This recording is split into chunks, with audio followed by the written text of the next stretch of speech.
എല്ലാവർക്കും നമസ്കാരം. സുഭാഷിതം.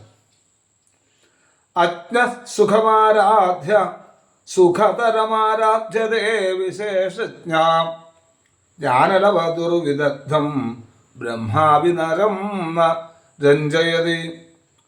അറിവില്ലാത്തവനെ സന്തോഷിപ്പിക്കുവാൻ എളുപ്പമാണ്. പണ്ഡിതനെ സന്തോഷിപ്പിക്കുവാൻ അതിലും എളുപ്പമാണ്.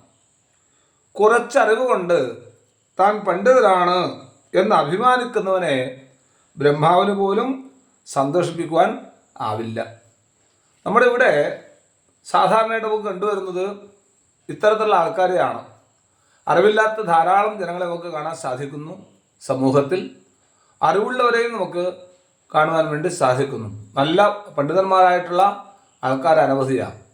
അപ്പോൾ അവരെയൊക്കെ സന്തോഷിപ്പിക്കാൻ വളരെ എളുപ്പമാണെന്നാണ് പറയുന്നത്. അറിവില്ലാത്തവരെ സന്തോഷിപ്പിക്കുവാനും എളുപ്പമാണ്. അവർക്ക് നമുക്ക് പറഞ്ഞു കൊടുക്കാൻ പറ്റുന്ന കാര്യങ്ങളൊക്കെ പറഞ്ഞു കൊടുത്താൽ നന്നായിട്ട് അവർക്ക് ഇഷ്ടാവും. പക്ഷേ പണ്ഡിതൻ എന്ന് അഭിമാനിച്ചുകൊണ്ട് ഞാൻ തന്നെ ശ്രേഷ്ഠൻ, ഞാൻ തന്നെ എല്ലാം അറിയുന്നവൻ എന്ന് വിചാരിച്ച് നടക്കുന്നവരെ നേരെയാക്കി കൊണ്ടുവരാൻ വേണ്ടി സാധിക്കില്ല എന്നതാണ്, ബ്രഹ്മാവിന് പോലും സാധിക്കില്ല എന്നതാണ് ഈ ഒരു ശ്ലോകം കൊണ്ട് നമ്മൾ മനസ്സിലാക്കേണ്ടത്. എല്ലാവർക്കും നന്ദി, നമസ്കാരം.